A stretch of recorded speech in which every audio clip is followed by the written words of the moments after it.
In today's video, we're going to be talking about SEO for Dummies. I'm going to give you 5 simple steps that you can take assuming that you have no background or deep understanding of SEO. By the end of this video, you're going to have a clear understanding of what you can do to start to learn SEO for yourself or increase the SEO for your business or service. So the first step we're going to do is we're just going to start with why. What I want you to do is take a step back for a second and think about why exactly you think that search engine optimization is important to you.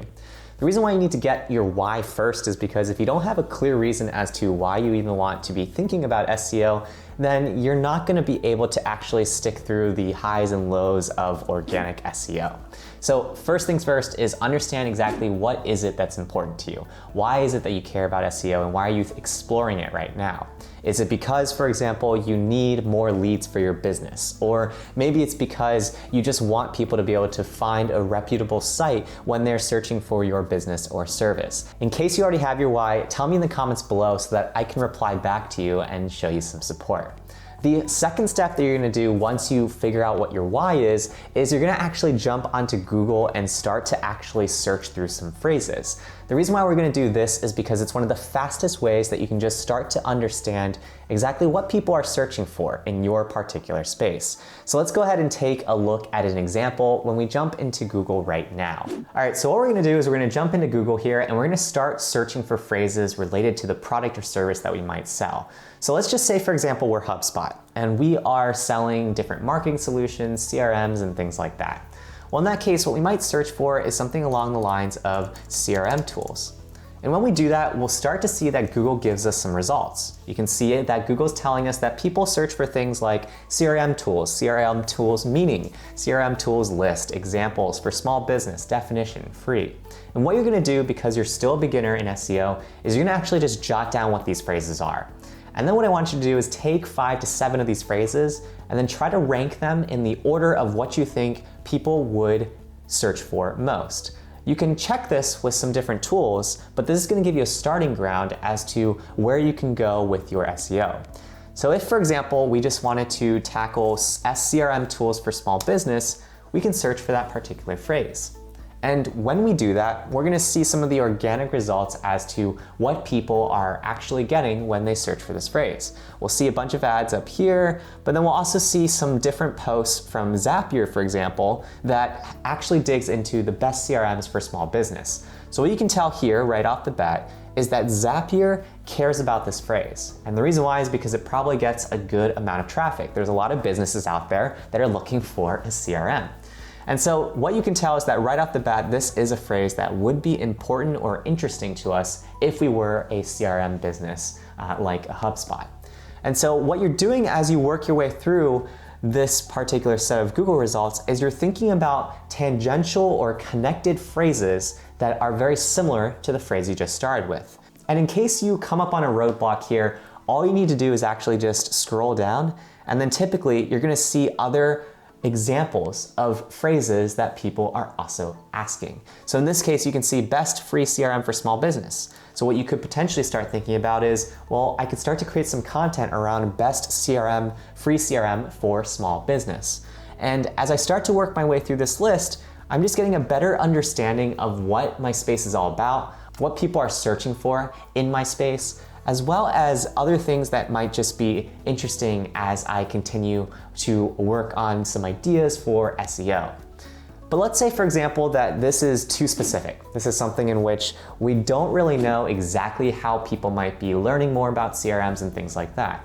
Well, we know that we have a phrase CRM. And in this case, what we can do is we can take a step back and just ask the 5 W's and how. Who, what, where, when, why, and how. So in this case, I might start with something like, what is a CRM? And so what you can see here is that you can see all these different phrase suggestions in terms of the results. What is a CRM? What is a CRM system? What's a CRM app, etc. And so what you can see is that in this situation, when you have a prepositional phrase like in, I could also start to think about content that could fall into this realm of things, in which you have what is a CRM in sales, insurance, healthcare, etc. The reason why this is really helpful is because it'll start to help you understand the high-level clusters of what people are searching for in your particular space, And then what you can do is you can pair this with a few other keyword research tools to then get the insights you need to determine which particular phrases to go after. So let's say, for example, we've gone ahead, jumped through Google, we've gone through a ton of different auto-filling results. Maybe we've gone through this approach where we're going to go A to Z, so maybe we'll just do something like A, B, C, D, E, F, and then just keep on going from there. But after we've gone through that sort of approach, we should have a list of more or less 25 to 50 keyword phrases that might be interesting to us. And at this point, this is when we dig into step number 3 in this guide for SEO for Dummies. And this is where you're going to want to bring in 1 or 2 additional tools to help you figure out exactly what are the most interesting phrases in your industry. To do this today, I'm gonna use a tool called Keywords Everywhere. I've gone over it on my channel, but there are a ton of other free keyword tools that you can also use, and you can check out my channel for more of those. But the point of this third step is for us to confirm our general intuition around what we think people are searching for in our particular space with a different tool or a different source of data. All right, so in this case, we're gonna jump back into our browser. And what I'm gonna do is I'm gonna search for the phrase CRM tools for small business. And because I've got this tool, Keywords Everywhere, you'll see that it's actually telling me some key information about this phrase. I can see, for example, that 320 people on average are searching for this particular phrase. And the competition for this phrase is 0.53. That's not the worst. It's not competitive though either. It's somewhere in the middle because this scale is going from 0 to 1. At the same time, on the right-hand side, you can see some general metrics from Keywords Everywhere in terms of what it thinks about the SEO difficulty, the brand difficulty, as well as off-page difficulties and things like that.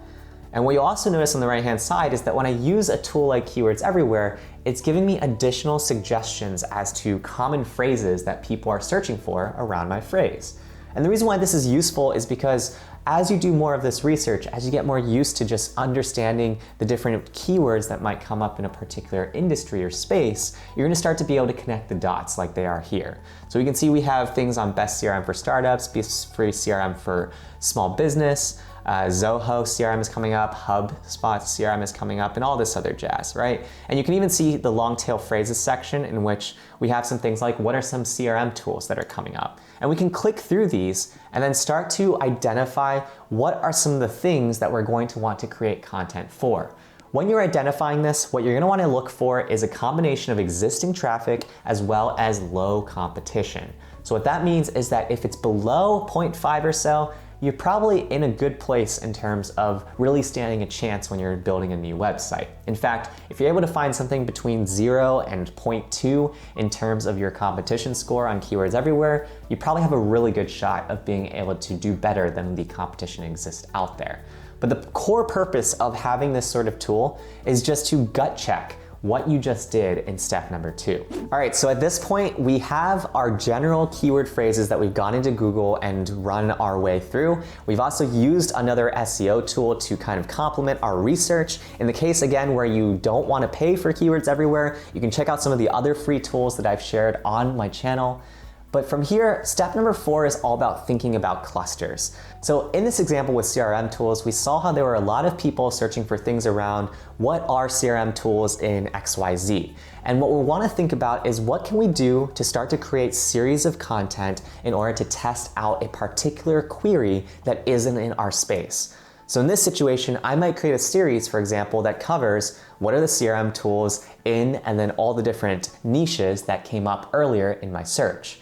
Or I might think about creating an ultimate guide to what CRM tools are and how to evaluate them, because that's naturally something that someone would think about if they were learning about what are CRM tools. They naturally want to know, how do I evaluate a CRM tool between what's good and what's bad? So in step number 4, this is the stage where you're really just focusing on if you had to bucket this into 3 to 7 different clusters of content, what would that entail? Again, you can use that 5 W's and how approach of who, what, where, when, why, and how to really start to think about it at a high level, but there's a ton of different other ways that you can think about it too, just based off of what your results were giving you. If, for example, you came up with a lot of best of content in your space, you might want to think about how you could serialize that. Or in the case where you have some versus content, you might want to think about how you could compare and contrast different things in your particular space. Either way, the goal of step number 4 is to group things into little clusters. That way you have a clear idea of how you're going to start tackling content, which is the most important step when it comes to tackling some SEO. So aside from clustering things, this is where you're actually going to want to create content. You're gonna need to learn some fundamentals in terms of on-page SEO and off-page SEO, but the high-level takeaway for you is whatever you learn, the most important thing you remember is that you are fulfilling search intent. In other words, when somebody's searching for a phrase like, what are CRM tools, you are giving the best possible answer that you know how to in terms of that particular phrase. Some high-level SEO for beginners principles I'll give you are make sure you're using a lot of different headers 2 through 6 in your actual blog post. Also, make sure that your content is comprehensive. It doesn't necessarily have to be really long, but it has to cover all the different things that might relate to the queries that you are trying to create content to answer. Remember, Google as a product is all about giving you the best search result. So what you need to think about is in the past, what has made a search result really helpful? As long as you're doing your best in answering that, you're gonna have a good chance of ranking in terms of your content. Now, there's a lot more to on-page SEO and things like that, but I'll leave that to other videos on my channel, so be sure to subscribe if you haven't already in regards to that. But the last step is to actually share your work and focus on getting distribution. So something that people don't emphasize enough is actually getting enough distribution for the content pieces that they're creating. If, for example, you started some research around the best CRM tools in small business, what you might do is look through the first 2 pages of existing results and potentially reach out to the people that previously created those other pages to see if they might take a look at your content, offer some feedback, suggestions, and then from there later on potentially share it to their audience as well. There are some situations in which you're gonna come across non-competitive search results that you can actually reach out to the other side and then get a backlink for that. The reason why backlinks are important in the context of SEO is because Google uses them to help determine how good a particular piece of content is. It's one of many factors, but it's one of the clearest signals that you can send to a search engine like Google to identify that your piece of content is valuable. It's no different to when you're looking up a recipe on how to make chocolate chip cookies, that there are certain search results at the very top. The reason why those are at the top is usually because they have been shared and backlinked to by so many different domains as well. So if you think about it in the greater scheme of the World Wide Web, they are being shared more because there are so many different sources saying that this is the definitive source for chocolate chip cookies. And there you have it. So those are 5 steps that you can take if you are a beginner in SEO. Hopefully by taking these 5 steps and combining it with some more of the intermediate and advanced content on my channel, you can really start to level up your SEO for whatever it is that you're trying to get traffic for. If you got value out of this video, hit that like button below, subscribe for more content, and if you want to learn exactly what I've learned publishing more than 1,000 blog posts over the years, check out my video over here that covers that topic.